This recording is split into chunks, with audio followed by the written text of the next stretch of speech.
Përshëndetje gjithëve, kësa herë në podcast do të flasim për gurët e çmuar, për bijut, kryesisht edhe diamantet, dhe për të folur për këtë fushë kam një nga ekspertët më të mirë le të themi, Jon Rexha. Jon, faleminderit shumë që jemi ne.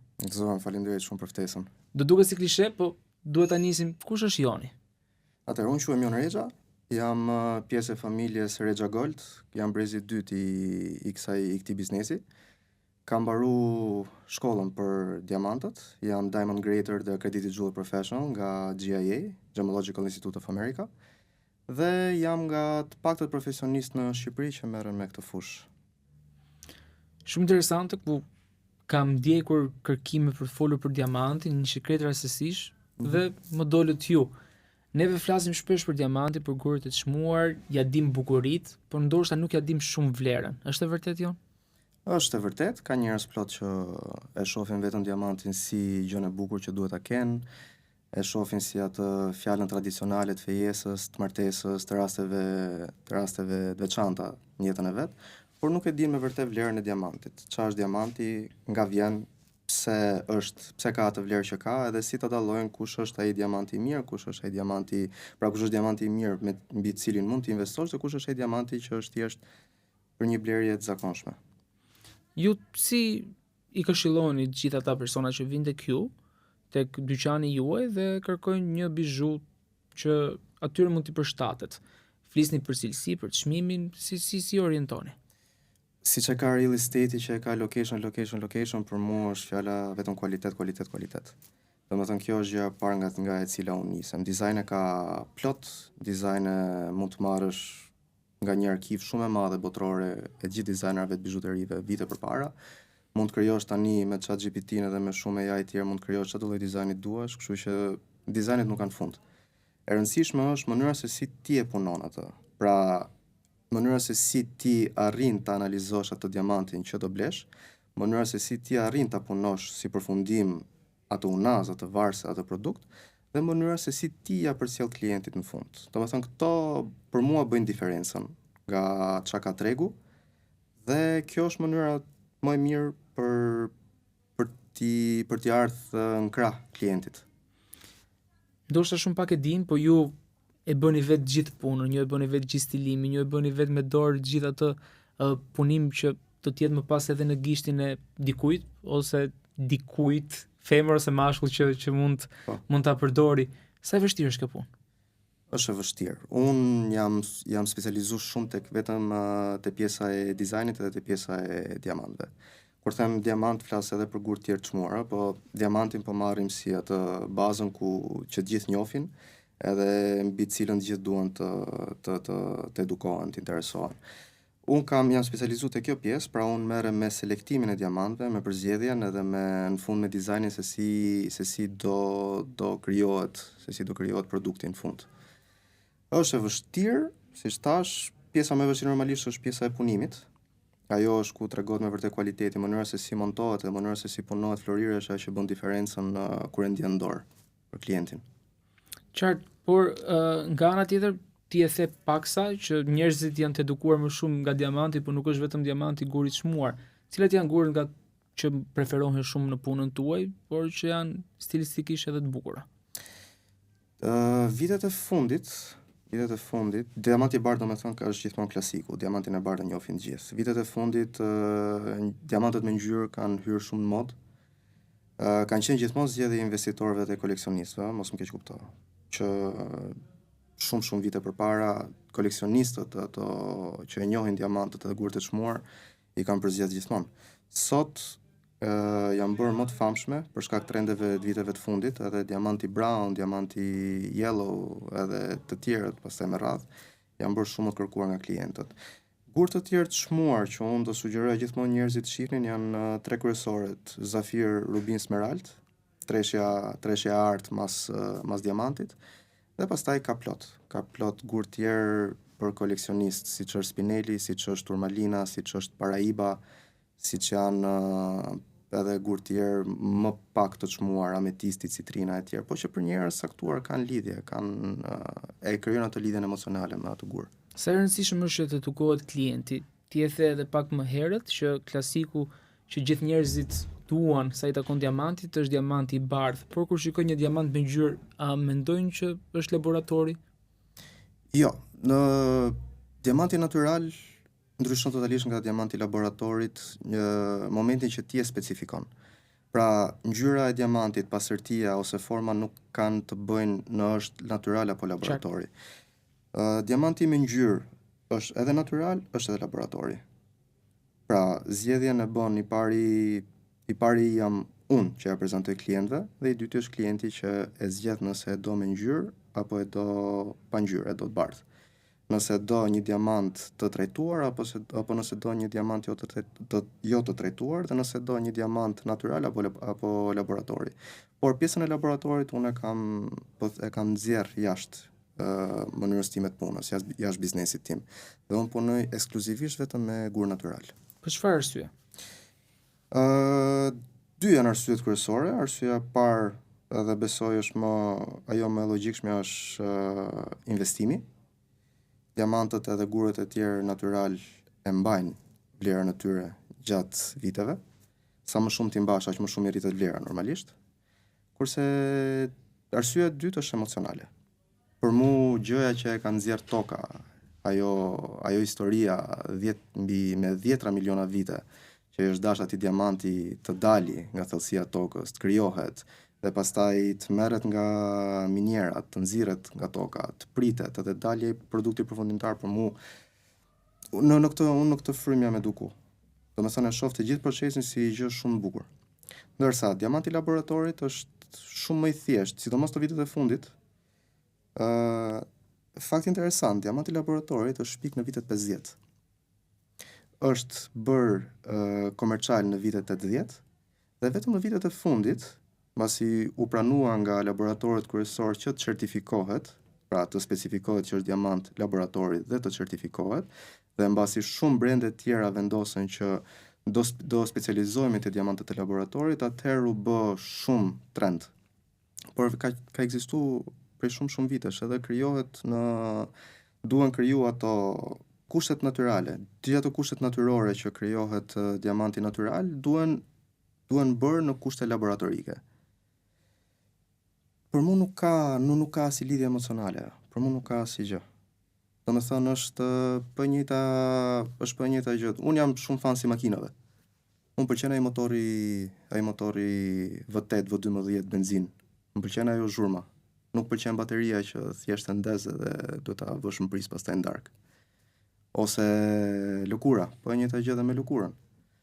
Domethënë ka dal ajo lëkura falso, por duket që klientët edhe investitorët se edhe çantat e luksit i koleksionohen. Prap shkojnë te ajo gjë natyrale, shkojnë te produkti natyral. Në vërtet, por cilat janë trendet sa i takon edhe ceremonive të ndryshme? Marrim për shembull fejesën, duke qenë se në këto evente neve shikojmë që preferohet më shumë një unaz me një gur të çmuar. Cilat janë trendet? Cilat janë preferencat? Kjo është tradita që në shekullin e 20 është kriju tradita e tulurit në gjuhë edhe të japësh unazën me një gur të fejuarës.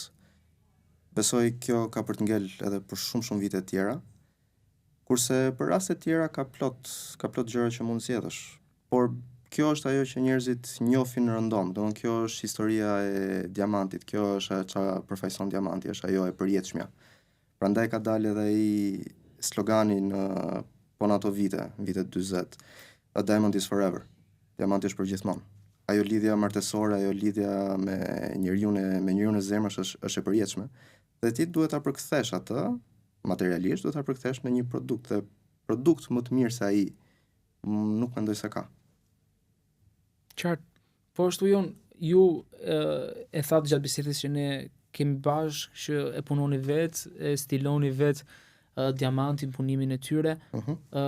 A ka kosto puna juaj në kuptimin që je duke ndërtuar, duke e krijuar, por diçka nuk shkon siç duhet? Ka plot raste.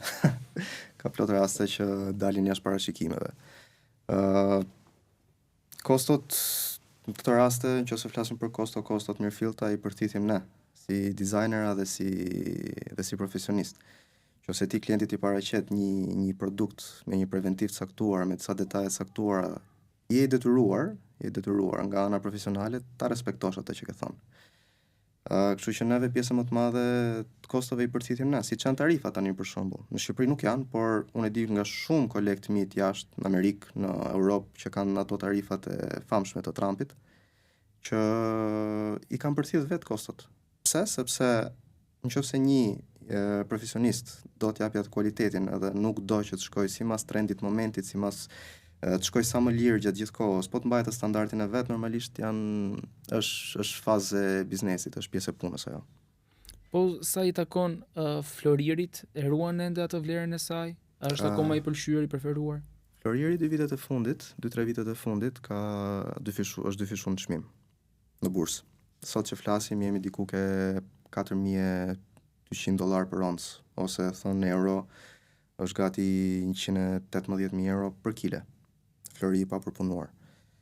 E mban vlerën, nga investitorët edhe nga gjithë shtetet është pëlqyer gjithmonë sepse shumica e shteteve kanë rezervat e veta të Floririt, siç është Amerika, siç është Kina, siç është Anglia.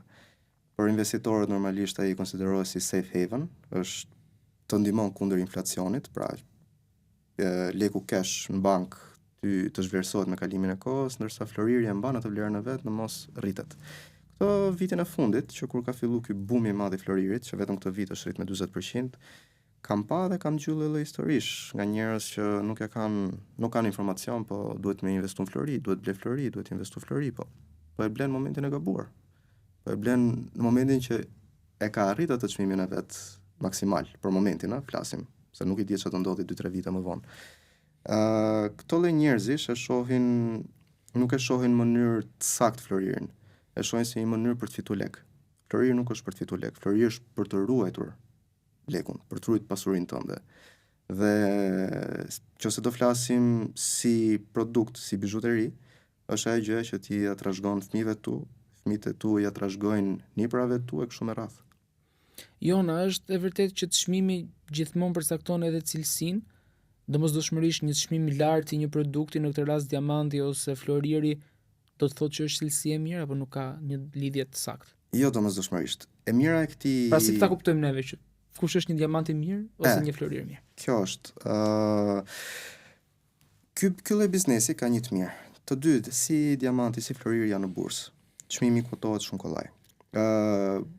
Bursa e Floririt është publike, bursa e diamantëve jo. Bursa e diamantëve duhet të jesh antar i asaj burse, paguhet një fi vjeçare që kushton shumë, edhe duhet të merresh me këtë punë. Qofse ne flasim relacionit çmim me kualitet, jo domosdoshmërisht çmimi i lartë të jep atë kualitetin e lartë. Rasti konkret janë brendet e mëdha. Brendet e mëdha mund të japin kualitetin, mund të japin historikun e tyre, mund të japin atë paketimin e bukur për cilin ti po e blen atë emrin, cilin ti do ja tregosh shokëve, do ja tregosh publikut, por kjo nuk do të thotë që ti po merr kualitetin maksimal për atë vlerë. Mendoj se për një klient, për një individ i cili nuk ka shumë informacion te kjo pjesë, gjëja më e sigurt është personi që ka përballë. Pra, nëse personi që ka përballë është profesionist i fushës, di të ta shpjegoj gjën nga A-ja te Z-ja, ti do t'japi të gjithë informacionet e nevojshme që ty të duhen për të bërë atë vendimin në fund, atëherë besoj se ke arrit majën e shërbimit që mund të marrësh. Që një klient ta dallojë diamantin e mirë, nëse flasim për diamant bardh ose nëse flasim edhe për diamant me ngjyrë, xhanëm, ka certifikata, është ajo që lexohet. Certifikata është që të ndikon në çmim. Për Floririn duket kollaj. Unë e kam thënë gjithmonë që e mesmja art e Floririt është gjithmonë karatura 18, pra 18 karat. Kur ti e merr një produkt 18 karat, ti dije që ke marr përqindjen më të lartë të Floririt që mund të marrësh, duke ruajtur një standard kualiteti shumë të lartë. Shtete si lindja e mesme përdorin shumë 21-22 karat, është në kulturën e tyre ta përdorin të tillë, por është shumë i butë Floriri aty. Dhe që ti të arrish të bësh dizajne shumë komplekse, e ketë vështirë. Vende pastaj si Turqia, si Gjermania, si Amerika përdorin shumë 14 karat. Është zgjedhja e tyre, është pjesë e kulturës, është pjesë e ekonomisë. Zona kryesore ku përdoret flori 18 karat është gjithmonë zona e Europës ka edhe zona në Azi, zonat e pasura të Azisë. E kanë ditë që 18 karat është ajo karatura e duhur për të bërë edhe punimet e mira, por për të mbajtur edhe vlerën e lartë të floririt. Domethënë, këto për mua janë disa tregues që të ndihmojnë të hysh te kjo botë dhe pastaj të duhet, siç thash, duhet patjetër i profesionisti që të t'i shpjegoj këto gjëra më me detaje. Ne si popull, si shoqëria, kemi një kulturë të mirë të bizhuve? Kemi filluar ta krijojmë. Neve si popull shqiptar jemi mësuar gjithmonë me florin 14 karat, edhe rëndom sot atë gjën. Prodhimet kryesisht janë prodhime Turqisë, ndërsa prodhimet Italisë 18 karat pothuajse janë shumë të rrallë. Unë për shembull jam ekskluzivisht vetëm me flori 18 karat, edhe me diamant natyral. Kjo është standardi im edhe këtë nuk e lëviz fare. Ka fillu të shtohet pak kërkesa edhe interesi klientëve për ditë vlerën e gjës që po blejnë, për të pas një vlerë trashëgimie ajo gjë që po blen, edhe për t'u informu. Unë nga kjo mora shkas për pjesën e edukimit që duhet bëjt e klientët. Pra unë duhet t'jap klientëve mundësinë më të mirë të mundshme që ato të informohen sa më shumë për blerjen që po bëjnë, edhe mos kenë informacione të gabuara. Kjo për mua, kjo është ajo që më vret më shumë, se mendoj si për veten time. Në momentin që unë shkoj të blej diçka për cilën nuk kam informacion, edhe në 2-3 pika, 4 pika shkoj dhe informohem edhe secili më jep variantin e vet, kë duhet besojmë pastaj. E thën trash, puna juaj mund të quhet edhe punëdore, duke qenë se i bëni vetë të gjitha dizajnin. Si ndihesh ku merr një feedback mirë nga të gjitha ata persona që vinë tek ju, e pëlqejnë produktin tuaj, mbesin të kënaqur, por nga ana tjetër sjellin edhe njerëz të tjerë. Ajo është për mua reklama më e mirë që mund t'i bësh biznesit tënd. Domethënë, fakti që sidomos kur klientët vinë dhe më thonë që kemi ardhur me referencë, për mua është gjëja më e bukur që mund dëgjoj. Sepse referenca vërteton atë që unë kam dashur shpreh gjithmonë që është kualiteti. Nëse nuk do kisha kualitetin, nuk do vinin klientët me referencë. Nëse nuk do kisha kualitetin, klientët nuk do vinin të përsëritur. Pra, unë do isha me një klient të ri çdo ditë, derisa ajo klientel mbaronte se do dilte fjala e keqe për mua. Por ajo është kënaqësia më e madhe që un kam. Edhe ja them edhe klientëve, nuk është e rëndësishme sa po shpenzon tani, po shpenzon shumë apo po shpenzon pak. Është e rëndësishme që për atë që ti po shpenzon të marrësh gjën më të mirë të mundshme. Ne bëjmë një bisedë pak më herët bashkë dhe ti the që akoma studion sa i takon fushës së diamantëve, fushës së bizhuve. Kjo gjëja, kualiteti yt në rritje, a krijon akoma më shumë përgjegjësi për veten tënde? Përfshi gjithmonë në një standard tjetër krahasuar me rivalet e tu? Po. Kam fillu shkollën në 2017, sot e kësaj dite akoma vazhdoj studioj. Ka gjithmonë kurse të reja, ka gjithmonë artikuj të ri, po nuk lexove, po nuk vazhdove, edhe besoj se është në çdo profesion. Nëse nuk updatohesh çdo ditë me profesionin tënd, besoj se do ngelesh aty në vend. Përgjegjësia rritet gjithmonë më shumë, sepse atë rol që ti ke marrë si profesionist duhet ta ruash. Dhe sa më shumë informacion të mbledhësh, aq më shumë informacion duhet përcjellësh te klientët, edhe këto vijnë dora dorës.